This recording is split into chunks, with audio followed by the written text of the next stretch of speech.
आइए बच्चों, अभी फोर्थ नंबर पे देखते हैं। थर्ड नंबर पे देखा था हमने कि थर्ड नंबर में हमने रेसिप्रोकल देखा था। अब कवर करके देखते हैं। मान लेते हैं कि हमें ए का इंटरवल गिवन है अल्फ़ा टू बीटा, ठीक है। ठीक है, कोई फंक्शंस है जिसका हमें रेंज पता है अल्फ़ा टू बीटा है क्लोज इंटरवल में। अगर हमसे पूछा जाए कि इसके स्क्वायर का रेंज क्या होगा, इसके स्क्वायर का रेंज क्या होगा, तो वो होगा अल्फ़ा स्क्वायर बीटा स्क्वायर, फिर आ जाएगा beta square alpha square, beta square alpha square, ये भी हो सकता है। या फिर होगा 0 टू अल्फ़ा स्क्वायर, या फिर ऐसे भी हो सकता है 0 टू बीटा स्क्वायर। इसके 4 आंसर हो सकते हैं, डिपेंड करता है कि अल्फ़ा बीटा के साइन कैसे हैं, ठीक है। अब अगर अल्फ़ा स्क्वायर बीटा स्क्वायर ऐसा है तो alpha and beta that is alpha greater than 0 और बीटा भी ग्रेटर दैन 0, ऐसा अगर है तब ये आंसर होगा अल्फ़ा स्क्वायर बीटा स्क्वायर। जब क्वेश्चन करोगे तो और अच्छे से समझ में आएगा। अगर दोनों निगेटिव है, इसका मतलब क्या है कि दोनों पॉजिटिव। अगर दोनों निगेटिव है, alpha less than 0 and beta भी लेस देन 0, दोनों अगर लेस देन 0 है, दोनों अगर निगेटिव है, तो उनका जो स्क्वायर है वो कितना आएगा, beta square to alpha square. अब ये कब आएगा, ये तब आएगा जब अल्फ़ा क्या हो, लेस देन 0 और बीटा क्या हो, greater than 0। Alpha is less than 0 and beta is greater than 0। मतलब क्या कि एक को प्लस वाला साइन, एक को माइनस वाला साइन, ठीक है। उसके बाद या फिर ऐसे बोल सकते हैं हम इसी को एक लाइन में, alpha into beta less than 0। मतलब क्या कि दोनों का मल्टीप्लाई 0 से छोटा आ रहा है, मतलब अपने आप ही वो क्या होगा, एक पॉजिटिव एक नेगेटिव होगा, ठीक है।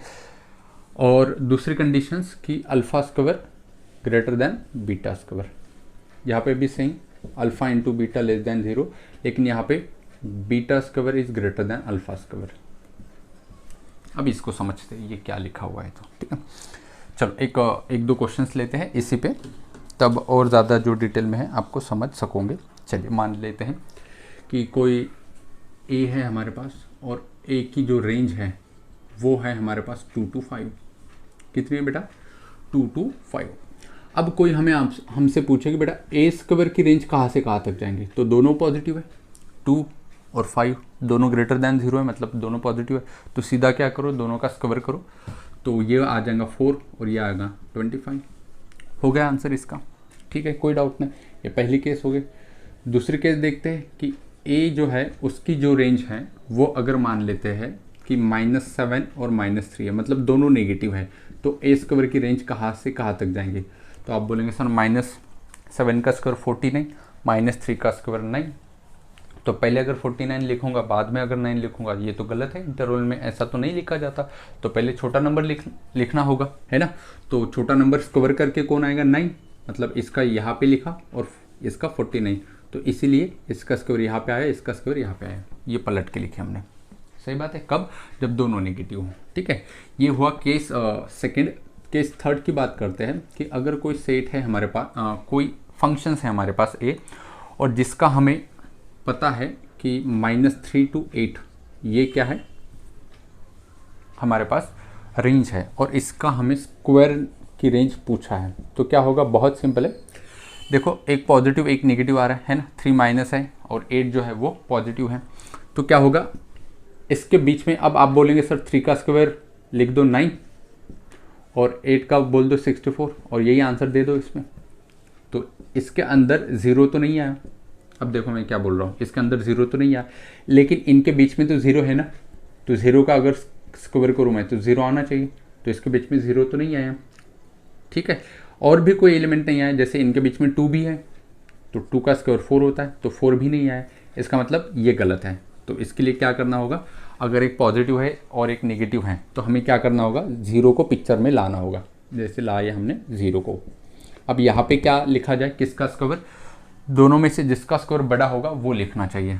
तो इसका स्क्वायर कितना होता है 9 और इसका स्क्वायर कितना होता है 64। तो फाइनल आंसर यहाँ पे कितना आ जाएगा 64, ठीक है। चलिए ये हुआ number third. Number fourth case देख लेते हैं, ये वाली जो लिखी हमने, कि मान लेते हैं कि कोई ए है और जिसकी रेंज है हमारे पास -6 to 5, और हमें ए स्क्वायर की रेंज पूछना है। तो बहुत बच्चे क्या करेंगे, सर इसको माइनस इसको प्लस, मतलब एक पॉजिटिव एक नेगेटिव, तो 0 लिख दो और 5 का स्क्वायर 25, तो ये गलत है। मैंने क्या बताया, दोनों में से क्या लिखना है जो ग्रेटर हो, तो इसका स्क्वायर 36, इसका स्क्वायर 25, तो बड़ा कौन सा बेटा 36, तो यही तो लिखा हुआ है यहाँ पे। ठीक है, समझ में आ रही चीज़ें। तो या तो यहाँ पे देखिए इसका स्क्वायर आया बीटा स्क्वायर, ये देखो बीटा स्क्वायर, तो यहाँ पे लिखा हमने बीटा स्क्वायर, क्यों, जब बीटा स्क्वायर और alpha square, beta square greater than alpha square, ये वाली केस हो गए। यहाँ पे किसका स्क्वायर लिया, -6 का या 5 का, तो -6 का, क्यों, क्योंकि इसका स्क्वायर ज़्यादा है, तो ये वाली केस। तो कहना क्या चाहता हूँ हम कहना क्या चाहते हैं आपसे कि अगर रेंज में पॉजिटिव है और नेगेटिव है, पहले तो छोटा नंबर है तो वो नेगेटिव ही आएगा, अगर ऐसा है तो उसके स्क्वायर का रेंज हमें पूछा है, तो क्या करना है, 0 पहले लिख दो क्लोज इंटरवल में, और फिर देखो कि वो जो इंटरवल गिवन था, जो रेंज का था, उसका स्क्वायर किसका ज़्यादा है वो बाजू में लिख दो। जैसे यहाँ पे हमने देखा किसका स्क्वायर ज़्यादा आता है, 8 का, तो इसीलिए 8 का स्क्वायर, इसमें किसका स्क्वायर ज़्यादा आता बड़ा आता है, -6 का, इसीलिए उसका स्क्वायर हमने लिख दिया। ठीक है, तो ये हुआ कुछ, यहाँ पे हमने क्या देखा, अभी कुछ बेसिक मैनिपुलेशंस कैलकुलेशंस हम इसी के बेसिस पे करेंगे, आपको याद होना चाहिए कि कैसे हम करेंगे। एक दो एग्जांपल देखेंगे हम, ताकि आपको और अच्छे से डिटेल में समझ में आ सके। चलिए देखते हैं कि सपोज मान लेते हैं कि आपको फाइंड बोला गया है, फाइंड द रेंज, और क्वेश्चन है आपको 3 sin square x + 2, 3 sin square x + 2, ये क्वेश्चन है बेटा इस क्वेश्चन में। तो सबसे पहले काम क्या होगा आपका कि इसमें जो बेसिक जो नॉर्मल एक फंक्शन है उसको ढूंढो, तो वो कौन है, sin x है ना, और उसके बारे में हमें पता है sin x की रेंज होती है बेटा -1 to 1। ठीक है, तो ये बेसिक फंक्शन था इसमें, और ये जितने भी हमने बेसिक मैनिपुलेशन देखा था, इसके लिए क्या होना चाहिए, जो वेरिएबल है वो एक ही जगह प्रेजेंट होना चाहिए। मतलब क्या, देखो यहाँ पे वेरिएबल x है, पूरी टर्म में सिर्फ एक ही बार प्रेजेंट है, तभी जाके वो यूजफुल हो सकती है।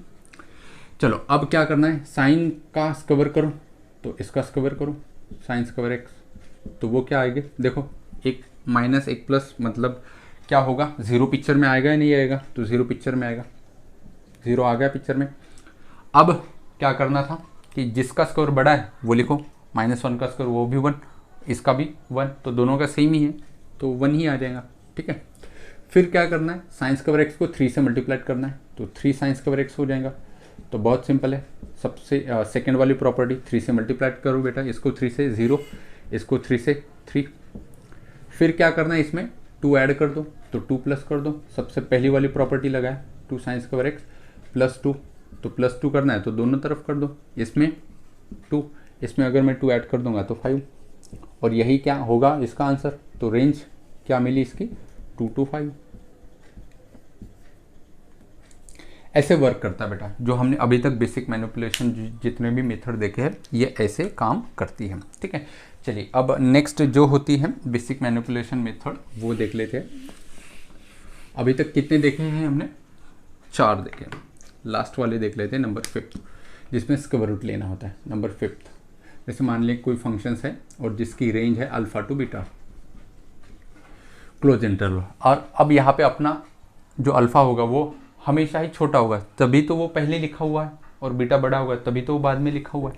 ठीक है, अब अगर हमसे पूछा जाए भाई रूट ए की रेंज क्या होगा, तो बहुत सिंपल, कैसे निकालूंगे, तो इसका जो आंसर होगा वो क्या होगा, सीधा सीधा रूट निकाल लो, root alpha comma root beta, लेकिन ये कब, जब क्या हो, alpha into beta greater than 0, मतलब क्या, दोनों को सेम साइन होना चाहिए, मतलब दोनों पॉजिटिव होना चाहिए या दोनों नेगेटिव होना चाहिए, तभी जाके क्या कर सकते हो आप, दोनों का रूट निकाल सकते हो। ठीक है, अगर ऐसा भी हो सकता है कि 1 + 1 माइनस, मतलब अल्फा हो गया माइनस और बीटा हो गया प्लस, तो तब जाके कंडीशंस क्या आएगी, तो हमें पता है कि माइनस वाले का तो स्क्वायर रूट निकलता ही नहीं है ना, तो जो माइनस वाला है उसका स्क्वायर रूट नहीं निकल सकता, ज़्यादा से ज़्यादा 0 तक स्क्वायर रूट निकल सकता है, 0 के अगर उस साइड जाए -1 -2 -3, उनका तो स्क्वायर रूट पता ही नहीं है हमें।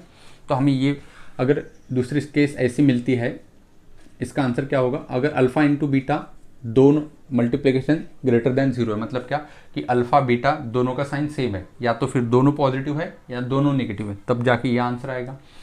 अगर ऐसा होगा कि alpha into beta less than 0, मतलब क्या कि एक पॉजिटिव होगा और एक नेगेटिव होगा, ठीक है, तब जाके आंसर जो है वो क्या आएगा इसका 0 टू आएगा आपका बीटा।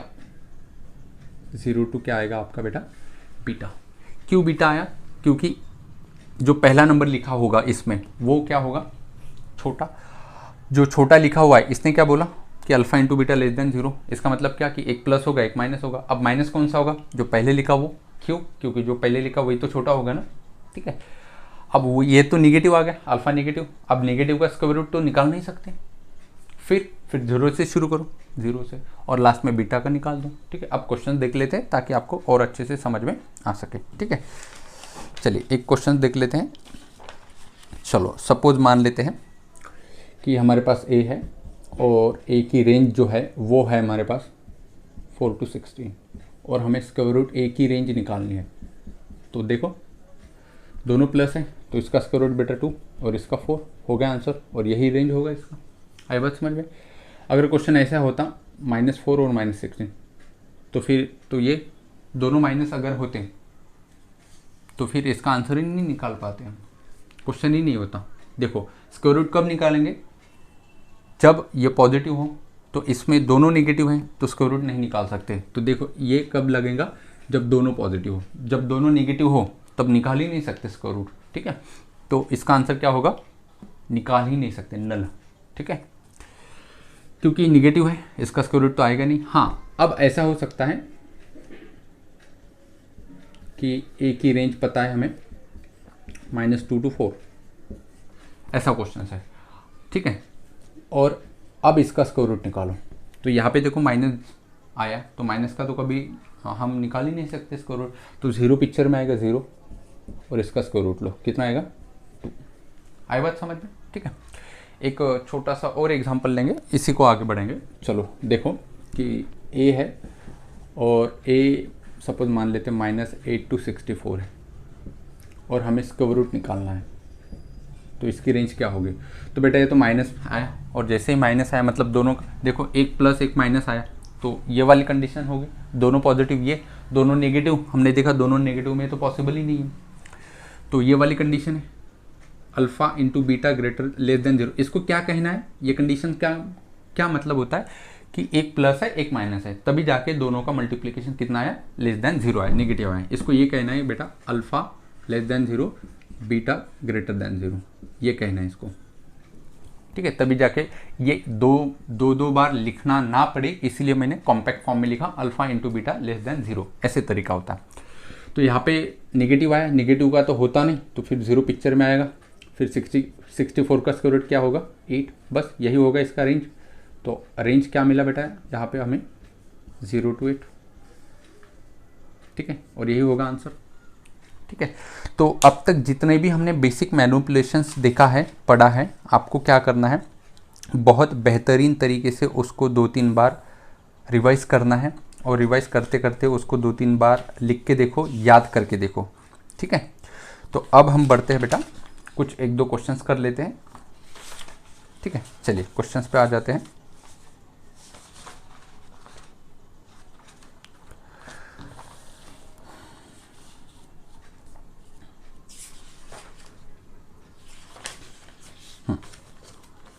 क्वेश्चन से पहले 1-2 टॉपिक और हैं, वो भी देख लेते हैं, बाद में क्वेश्चन देखेंगे।